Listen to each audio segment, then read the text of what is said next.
کبھی کبھی ساتھ میں لوگ رہتے ہیں پھر بھی کہا جاتا ہے دیکھو یہ وہ کام کر رہا ہے، یہ وہاں جا رہا ہے، ارے ہم سے کیا مطلب؟ کیوں؟ اس لیے کہ وہ محبت کا جو بانڈ ہے وہ مضبوط نہیں ہے۔ لہذا محبت جہاں ہوگی وہاں کچھ نہ کچھ تو ہوگا معاملہ، وہی شکوے ہوتے ہیں کہ بتائیے صاحب ہم اتنی محبت کرتے ہیں، ہم ان کے ساتھ یہ کیا وہ کیا تمام چیزیں، مگر یہ یہاں نہیں آئے، وہ ہمارا ساتھ نہیں دیا، وہ شادی میں نہیں آئے، فلاں، یہ تمام چیزیں ہیں کہ نہیں؟ یہ جہاں محبت ہوتی ہے نا، تو کبھی آپ سوچیں نا کہ ہم امام سے کتنی محبت کرتے ہیں اور خود امام ہم سے کتنی محبت کرتے ہیں۔ امام ہم سے کتنی محبت کرتے ہیں اس کا اندازہ ہم نہیں لگا سکتے۔ صرف امام کے اس قول سے آپ اندازہ تھوڑا بہت شاید ہم پہنچ سکتے ہیں کہ امام کیا فرماتے ہیں، اگر تھوڑی لمحے بھر کی بھی اگر ہم اپنی نظر کرم ہٹا لینا تو تمہیں دنیا موقع ڈھونڈتی ہے کہ کب ختم کر دے۔ لہذا یہ امام کی محبت ہے، تو جب محبت ہے تو امام کی ہم سے کہیں نہ کہیں شکایت بھی ہے۔ آج کا جو موضوع اچھا دیکھیے، آپ نے شاید محسوس کیا ہو، نماز ہو یا دعا ہو، ہم نے ذرا جلدی اس لیے کیا تاکہ جیسے آپ ہی لوگ ہیں بھائی، ہر آدمی کو یہ شہر ہے، کام ہوتا ہے، کہیں جانا کہیں، تو ایسا نہ ہو کہ ذرا سا یہ لگے کہ ارے بڑا لمبا ٹائم ہو جاتا ہے منگل کو، تو ایسا نہ ہو، اس لیے ہم نے بہت یوں بھی اگر نماز با جماعت ہو رہی ہے تو نماز پڑھانے والے کو چاہیے کہ وہ جلدی کرے۔ پتہ نہیں کس کو کام پہ جانا ہے، پتہ نہیں کس کے پیر میں تکلیف ہے، پتہ نہیں کس کی کیا مجبوری ہے، کہاں کس کو کیا وعدہ ہے، یہ اپنی طرف نہیں کرا، یہ خود نبی کی سیرت ہے۔ مختصر سوروں کا انتخاب کرتے تھے، لیکن خود نبی نے فرمایا اگر اکیلے پڑھ رہے ہو تو پھر چاہو جو سورہ پڑھو، لمبا لمبا صلوات پڑھے محمد والے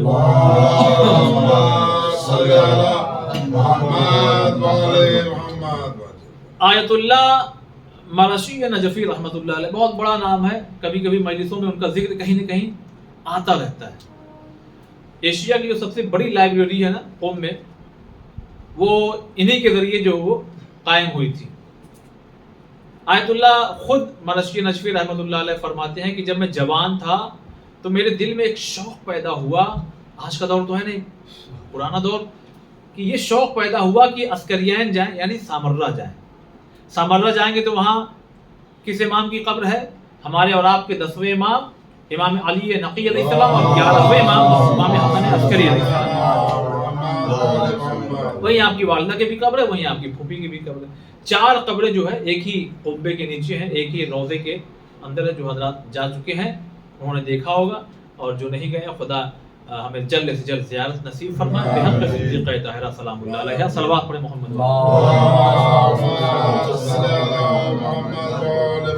وہیں سرداب ہے جہاں سے امام لوگوں کی نگاہوں سے اوجھل ہو گئے۔ تو عزیزان محترم خود فرماتے ہیں کہ جب میں جوان تھا تو میں زیارت کے لیے، اچھا جب آپ سامرہ جائیں گے نا تو یا تو ریٹرن میں آتے میں یا تو جاتے میں ہی آپ کی جو بس ہوگی وہ ٹرن ہو جاتی ہے بلد کی طرف، وہاں پر بھی ایک روضہ ہے۔ وہ کس کا روضہ ہے؟ وہ 10ویں امام کے بیٹے محمد جن کا نام ہے، جہاں پہ آپ نے سنا ہوگا، جو لوگ گئے ہیں انہوں نے دیکھا ہوگا کہ اکثر جیسے ہی آپ وہاں پہنچیے نا تو جتنے انسان ہیں تقریباً اتنے ہی کم و بیش جو ہے تعداد بھیڑ اور بکریوں کی دکھائی دیتی ہے، کیونکہ وہاں قربانی لوگ کرتے ہیں۔ مشہور ہے کہ اگر کسی کی شادی نہیں ہو رہی ہے یا اولاد نہیں ہو رہی ہے، خاص کر اولاد، کیونکہ ہم نے 2 ایسے لوگوں کو دیکھا ہے جن کے اولاد نہیں ہو رہی تھی، انہوں نے حضرت یعنی محمد جو مولا یعنی 10ویں امام کے بیٹے ہیں، وہاں نذر مانتے ہیں لوگ، اور جا کر کے جب ان کے اولاد پیدا ہو جاتی ہے تو وہاں دمبا ذبح کرتے ہیں، کچھ گوشت وہاں چھوڑتے ہیں، کچھ لے کے آتے ہیں۔ یہ میں نے اپنی آنکھوں سے دیکھا ہے 2 لوگوں کو، یعنی کئی سال ہو گئے جن کو اولاد نہیں ہو رہی تھی، جب وہاں پہ گئے انہوں نے منت مانی تو وہاں اولاد ہوئی۔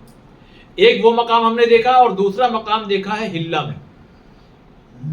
عموماً پہلے جو ہے زائرین کو جو کارواں والے ہوتے تھے، قافلے والے، وہ لے کے نہیں جاتے تھے، آج بھی بہت سے قافلے والے لے کے نہیں جاتے، جبکہ بہت زیادہ دور نہیں ہے، بہت قریب ہے، لیکن جب سے وہاں پہ ایک شہزادی دفن ہے، وہ ہمارے اور آپ کے دوسرے امام کی بیٹی ہیں، جناب شریفہ خاتون۔ دیکھیے جناب شتیتہ خاتون جو ہے وہ ایران میں ہے نا، وہ یہ جناب شریفہ خاتون ہے، یہ دوسرے امام کی بیٹی ہیں۔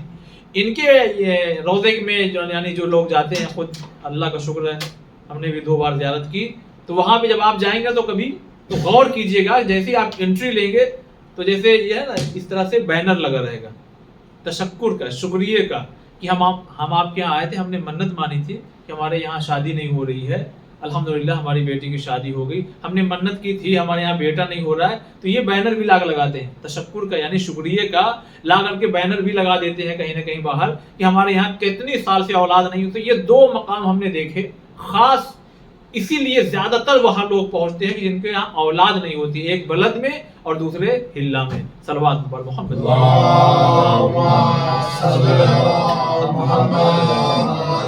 تو آیت اللہ برشی نجفی رحمۃ اللہ علیہ فرماتے ہیں کہ جب میں نکلا تو آج کا دور تھا نہیں کہ بھائی بس جو ہے آپ پہنچ جائیں صاحب، پرانا زمانہ، پیدل جا رہے ہیں.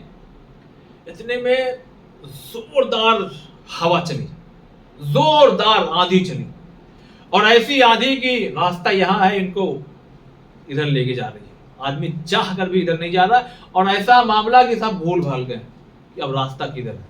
اس لیے کہ جب آپ گئے ہوں گے نا سامرا کی طرف تو آپ نے دیکھا ہوگا صرف دونوں طرف، یعنی اگر خدا نخواستہ وہاں گاڑی اگر پنچر ہو جائے آج کے دور میں بھی تو انسان پریشان ہو جائے گا. ایسا سنسان علاقہ ہوتا ہے. ایسی حالت میں اب آپ سوچیے یہ کہاں جا رہا ہے؟ سامرا جا رہا ہے، وہ بھی پیدل جا رہا ہے. اتنے میں آندھی چلی، راستہ بھٹک گئے. جب انسان راستہ بھٹکتا ہے نا، مان لیجیے منزل ادھر ہے اور راستہ بھٹک کے آدمی اگر ادھر چل رہا ہے نا تو جتنا آگے بڑھے گا اتنا منزل سے کیا ہوگا، اپنے آپ دور ہوتا چلا جائے گا. اب یہ راستہ بھٹک گیا. جب راستہ بھٹک گئے بے چینی پیدا ہوئی، مصیبت کا عالم تھا. آج کا دور تو ہے نہیں، آج بھی یعنی واقعی ہم نے اپنی آنکھوں سے دیکھا آج بھی سختی ہے وہاں پہ، اگر کوئی سفر کرے آج بھی سختی ہے. اس دور میں سوچی اب ان کو پیاس کی شدت اتنی زیادہ ہو، پھر یعنی وقت کافی گزر گیا تو پیاس کی شدت، بھوک کا غلبہ، کہ ان کو یہ لگنے لگا کہ ایسا نہ ہو کہ میری جان چلی جائے. اور کچھ دیر کے بعد ہوا بھی یہی کہ وہ زمین پر اب بیٹھ گئے، یعنی گر گئے زمین پہ، اب آگے نہیں بڑھ پا رہے، ان کا قدم ساتھ نہیں دے رہا کہ اب یہ آگے بڑھ پائیں. اچھا یہ واقعہ سنانے کا کچھ خاص مقصد ہے میرا جو بھی آنے والا ہے. اب جب یہ آگے نہیں بڑھ پا رہے، زمین پر بیٹھ گئے، اب ان کو یقین ہو گیا کہ کوئی ہے تو ہے، یہاں پہ ہے نہیں، صحرا ہے، چاروں طرف کوئی نہیں ہے جو ہماری مدد کو آئے. لہذا شہادتین جاری کرنا شروع کر دیا، لا الہ الا اللہ محمد. لیکن ایک مرتبہ امام کو بھی آواز دی، مولا ایسے وقت ہے، حالات ہیں، میری مدد کیجیے. عزیزان محترم، یعنی اس کیفیت کو میں کیسے بتاؤں، یعنی آپ جو سمجھیے کہ آپ میں سے، ہم میں سے کبھی اپنی ابھی تک کی زندگی میں کوئی ایسا روزہ یاد کیجیے کہ جو شدید گرمی میں رہا ہو اور اس میں ہم کو کوئی کام کرنا پڑ گیا ہو، بامبے جانا پڑ گیا ہو، وہاں سے 10 کلو اٹھا کے لانا پڑ گیا ہو، ہوٹ سوکھ گیا ہو، بالکل حالت خراب ہو گئی ہو، آگے ایک دم پڑ گئے ہوں کہ بس بھائی جلدی سے اذان ہو جائے، اور جیسے ہی وقت آتا ہے اور آپ کی خدمت میں کوئی ٹھنڈا پانی پیش کر دے، یعنی اس کی قیمت کیا ہوگی، وہ لطف کیسا ہوگا. ابھی ان کی حالت ایسی تھی کہ اب اس دنیا سے رخصت ہوئے کہ تب ہوئے. اتنے میں ایک بہت ہی محبت بھرے لہجے میں آواز آئی، انہی کا نام لے کر، انہی کا نام لے کر. جب وہ محبت بھرا لہجہ انہوں نے محسوس کیا، پھر یہ محسوس کیا جیسے کسی نے بالکل ٹھنڈا پانی، کوئی پیالہ ہے، کوئی کاسا ہے، کوئی برتن ہے، لا کر کے ہونٹ کے قریب کر دیا. انہوں نے جلدی سے پانی پیا اور سلام دعا ہوا، بہت شکریہ ادا کیا، بہت شکریہ ادا کیا. تو آنے والے نے کہا کہ سید، کہنے لگے جی، کہنے لگے کہ کیا یہ آندھی کی وجہ سے جو غبار وغیرہ آ گیا ہے تمہارے چہرے پہ اور بدن پہ، کیا نہیں چاہتے ہو کہ یہ دور ہو جائے؟ کہا چاہتے تو ہیں، مگر یہاں کیسے کریں؟ کہا یہاں کیسے کریں؟ یہ دیکھو سامنے نہر بہ رہی. ارے ہاں یہ تو نہر بہ رہی. کہا جا غسل کر لو. اب یہ گئے، جانے کے بعد انہوں نے کیا کیا؟ غسل کیا. اور غسل کرنے کے بعد باہر آئے، واپس آئے، پھر باتیں ہونے لگی ان لوگوں میں. ایک مرتبہ آنے والے نے پھر کہا کہ کیا بھوک نہیں لگی ہے؟ کہاں بھوک بھی تو بہت لگی ہے. بس انہوں نے اپنے آبا کا، ہوتا نا جیسے چادر اوڑھتے لوگ، چادر ہٹائی، دسترخوان لگا دیا، اور لگانے کے بعد دیکھیے 2 ملاقات ان کی ہوئی ہے امام سے، اور دونوں یعنی اور بھی ملاقات ہے، لیکن 2 ایسی ملاقات ہے جس میں امام نے انہیں کھانا کھلایا ہے. دیکھیں کتنے مقدس ہستی ہے. انہیں امام نے کیا کھلایا؟ کھانا کھلایا. میں نے اپنی آنکھوں سے یہ واقعہ پڑھا, اور دونوں بار جانتے کیا کھلایا ہے؟ روٹی اور کھیرا. کھیرا سمجھتے ہیں نا, یہی جو ککڑی وغیرہ ہوتی ہے, وہ عراق کا جو بھی رہا ہو. تو امام نے دسترخوان لگا دیا, گرم روٹی بالکل. اب ان کو کچھ سمجھ میں آ نہیں رہا ہے, ایک تو بلایا بھی ہے, اچھا سمجھ میں نہیں آتا ہے جب تک کہ امام نظروں سے اوجھل نہ ہو جائے. تو تھے تو امام نے دسترخوان بچھایا, گرم روٹی بہترین. خود ہی فرماتے ہیں کہ ایسی روٹی ایسا کھیرا کبھی ہم نے کھایا ہی نہیں. اور ظاہر سی بات ہے کہاں سے کھائیں گے بھائی؟ امام کا کھانا ہے, یہ تو خوش نصیب لوگوں کو ملتا ہے. تو کہا کہ کھانا کھا لو. کھانا کھا لیا. کہاں جا رہے؟ کہا سامرا جا رہے. کہا چلو ہم بھی چلتے ہیں. جب چلنے لگے تو کچھ نصیحتیں فرمائی ہیں. ابھی تک پہچان نہیں پا رہے ہیں, کچھ پہچان نہیں پا رہے. کہنا کہ کچھ نصیحتیں ہیں جو میں پیش کرنا چاہتا ہوں. کہا وہ کیا ہے؟ ایک صلوات پڑھ تو میں وہ بیان.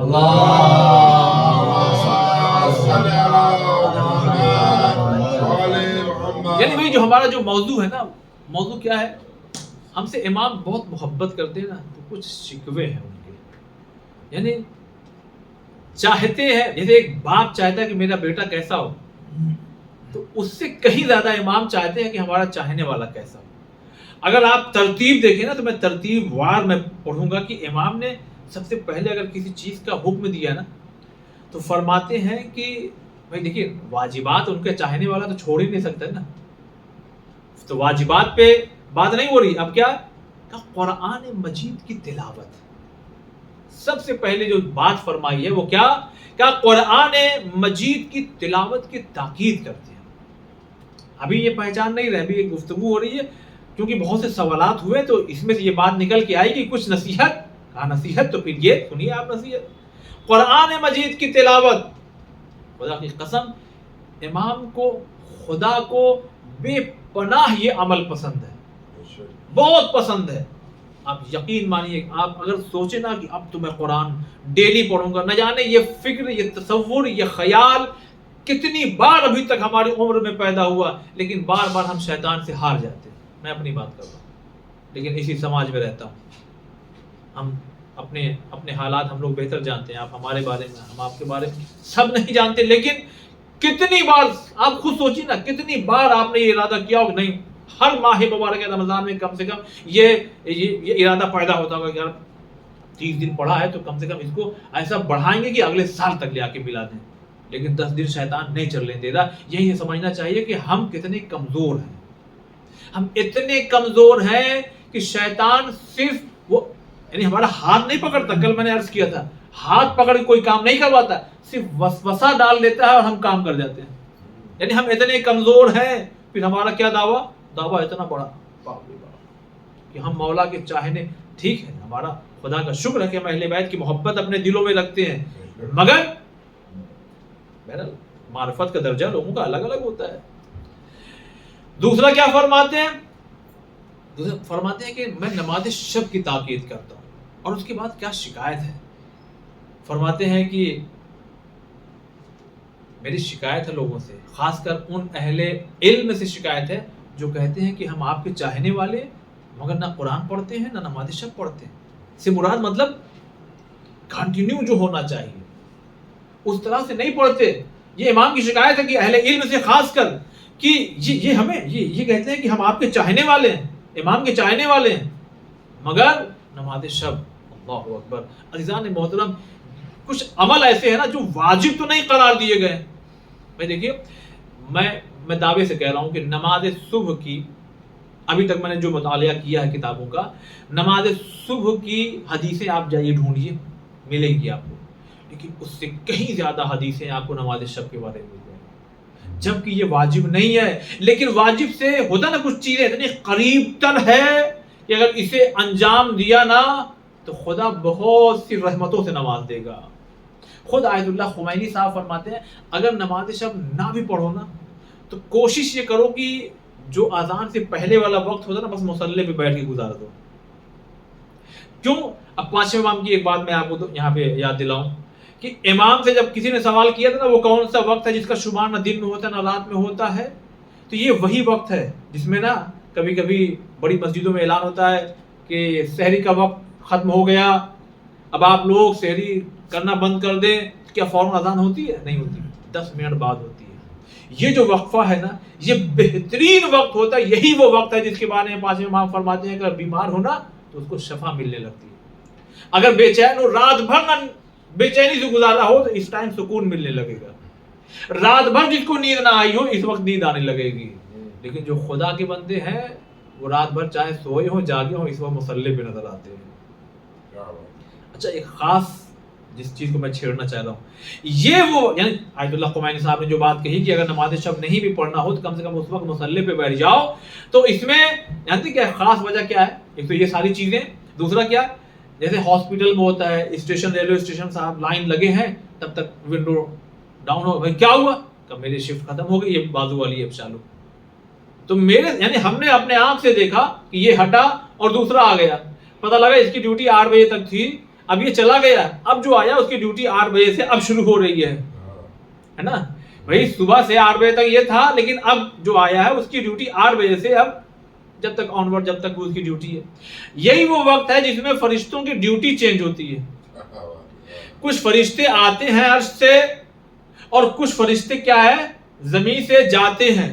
اب آپ سوچئے کہ جو فرشتے بھائی جو آدمی جو ٹکٹ بنا کر کے گیا ہے وہ حساب لکھ کے جائے گا نا کہ کیا میں نے کیا، کتنا پیسہ جمع ہوا، کتنا ٹکٹ کٹا ہے، جیسے ہاسپٹل میں کون سے پیشنٹ کو کیا دوا ہم نے دی ہے اور جو بھی آ رہا ہے وہ پورا پیپر میں لکھ کے جائے گا کہ اب جو تم آئے ہو تو کس بیڈ والے کو کون سی دوا دینا ہے، ایسا نہیں کہ جو ہم دے دیے وہی تم بھی جا کے دے دو، تو پورا حساب کتاب ہوتا ہے، اس کے بعد وہ جاتا ہے۔ وہی حال فرشتوں کا آتا ہے، یعنی میں ایک مثال دیا ہوں میں نے، اب فرشتے جو آ رہے ہیں اور جو جا رہے ہیں، جانے والا بھی دیکھ رہا ہے فرشتہ کہ یہ آدمی مصلی پہ بیٹھا ہے، اور آنے والے فرشتے بھی دیکھ رہے ہیں یہ آدمی کہاں مصلی پہ بیٹھا، دونوں جا کر کے وہاں کیا نوٹ کریں گے، ہم گئے تو یہ مصلی پہ تھا، ہم آ رہے تھے تو یہ مصلی پہ تھا۔ سوچئے کتنا برکت والا وقت ہے، اب ایسے انسان پہ کرم نہ ہو تو پھر کس پہ ہوگا؟ صلوات بر محمد والے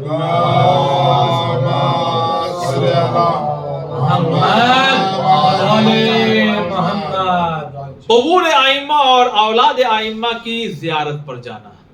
اب بھائی جو عراق میں رہتا ہے ٹھیک ہے، ان کی خوش نصیبی ہے، اس لیے میں نے شب جمعہ خاص ہم نے وہاں دیکھا وہ اہتمام کے عراقی جو ہے شب جمعہ جب پہلی 2014 میں جب پہلی بار گیا نا تو شب جمعہ ہر قافلے والا چاہتا ہے کہ جو زائرین جا رہے ہیں ان کو ایک شب جمعہ کربلا میں ضرور مل جائے، تو وہ 1-2 دن یا 3 دن پہلے پہنچ جاتے ہیں وہاں، تو ہم بھی پہنچ گئے تھے۔ روز کی طرح شب جمعہ کو بھی مغربین میں 1 گھنٹہ پہلے چلیں گے، صاحب گئے تو اب حرم میں جانے کی جگہ ہی نہیں ہے، یعنی اب اندر بھی آپ نہیں جا سکتے، فل ہو گیا۔ کہا کیوں؟ کہا چونکہ شب جمعہ پورے عراق سے چاروں طرف سے زیادہ تر عراقی کہاں آ جاتے ہیں، پورا ٹفن وفن لے کر کے پوری فیملی آ کر کے وہیں زیارت کیا، نماز پڑھا وہیں حرم میں بین الحرمین میں، خاص کر ان کی چادریں لگ جاتی ہیں، کمبل ہے، ٹھنڈی کا زمانہ تو کمبل ہے، کھانا وانا سب لے کے آتے ہیں۔ لاسٹ ٹائم گیا تھا تو میں ان کا یعنی وہیں بیٹھا تھا، انہوں نے جا کر کے کچھ کھانا ہمیں بھی دے دیا تھا۔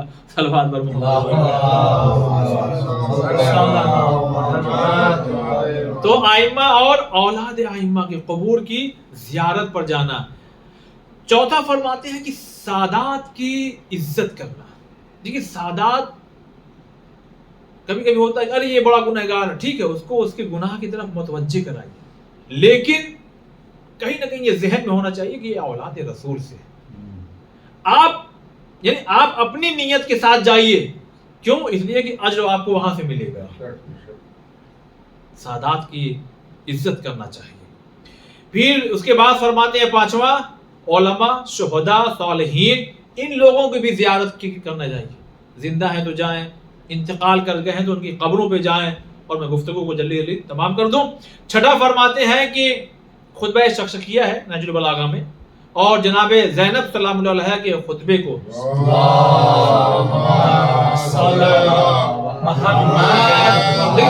ان سے کیا گیا حفظ کر لیجئے، یاد کر لیجئے، لیکن کم سے کم خدا ہمیں توفیق دے ہم تو پڑھیں، یعنی کم سے کم پڑھ تو لیں ہم، یعنی کتنا محترم اور کتنا امپورٹنٹ ہے یہ خطبہ کہ امام وقت کہہ رہے ہیں کہ یہ دونوں خطبے یاد کر لو۔ بھائی ٹھیک ہے وہ عالم ہیں لیکن کم سے کم ہم کو پڑھ تو لینا چاہیے۔ اور اس کے بعد فرماتے ہیں کہ والدین کی خدمت کرنا ہے، چاہے وہ زندہ ہوں چاہے مر گئے۔ اب یہ جو جملہ ہے نا، چاہے زندہ ہوں چاہے مر گئے، تو بھائی مر گئے تو کیسے کیا جائے؟ ان کے لیے سارے ثواب کیا جائے، ان کے لیے قرآن مجید کی تلاوت کی جائے، ان کے لیے لوگوں میں کپڑے بانٹے جائیں، ان کے لیے لوگوں کو کھانا کھلایا جائے۔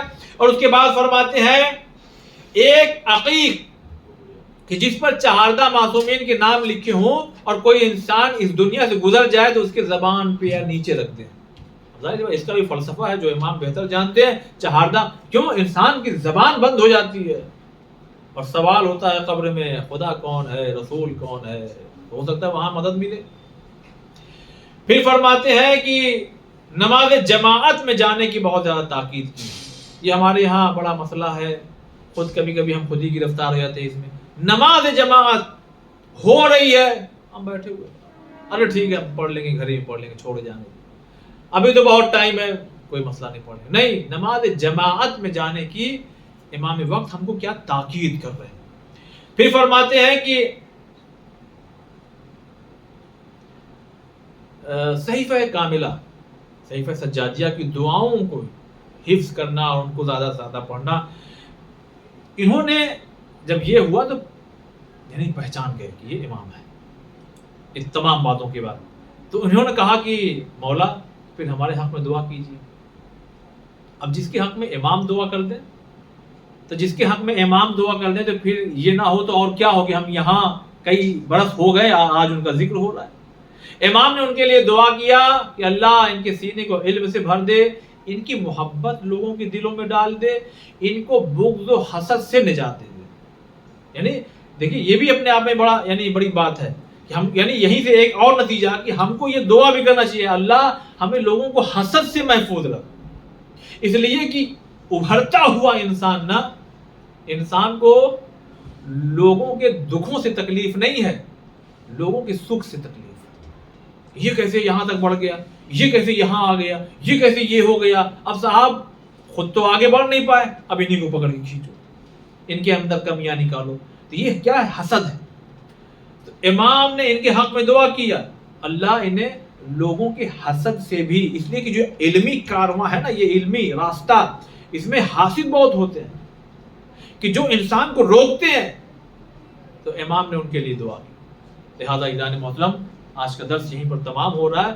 یہ جو 7-8 پوائنٹ ہیں کہ جس میں امام نے کہا قرآن کی تلاوت، نماز شب، نماز جماعت کی تاکید، سادات کا احترام، آئمہ کی قبور کی زیارت کرنا، اولاد آئمہ کی قبور کی زیارت کرنا، اور خطبہ شقشقیہ۔ دیکھیے میں آپ کو ایک گزارش کر رہا ہوں کہ اگر آپ نہ پڑھ سکیں نا تو کم سے کم یوٹیوب پہ جائیے، خطبہ شقشقیہ وتھ اردو ٹرانسلیشن آپ ڈال دیجیے، خطبہ حضرت جناب زینب وتھ اردو ٹرانسلیشن، کم سے کم سن تو لیں ایک بار کہ خطبہ شقشقیہ میں امام نے کہا کیا ہے، خطبہ جناب زینب ہے اس میں شہزادی نے کیا بیان کیا ہے۔ تو جب یہ سب سن لیں گے ہم تو اس کا مطلب امام اگر تاکید کر رہے ہیں، اس کا مطلب کچھ تو بات اس میں ضرور ہے۔ پڑھیں صلوات بر محمد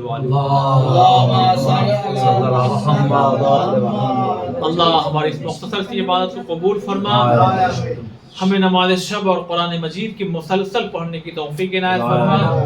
پروردگار محمد اور آل محمد کے واسطہ نماز جماعت میں پابندی سے پہنچنے کی توفیق عنایت فرما۔ اللہ واسطہ محمد و آل محمد کا، امام حجت کے واسطہ کہ جو ہم سے گزارش شکوہ کر رہے ہیں کہ آئمہ کی قبور، خدایا ہم بہت دور ہیں آئمہ کی قبروں سے، اللہ ہمیں جلد سے جلد آئمہ علیہ السلام کی قبور کی زیارت نصیب فرما، امام حجت علیہ السلام کا ظہور جلدی فرما، اور ہم تمام لوگوں ان کے ناصر و مددگار میں شمار فرما۔ ربنا تقبل منا انک انت السمیع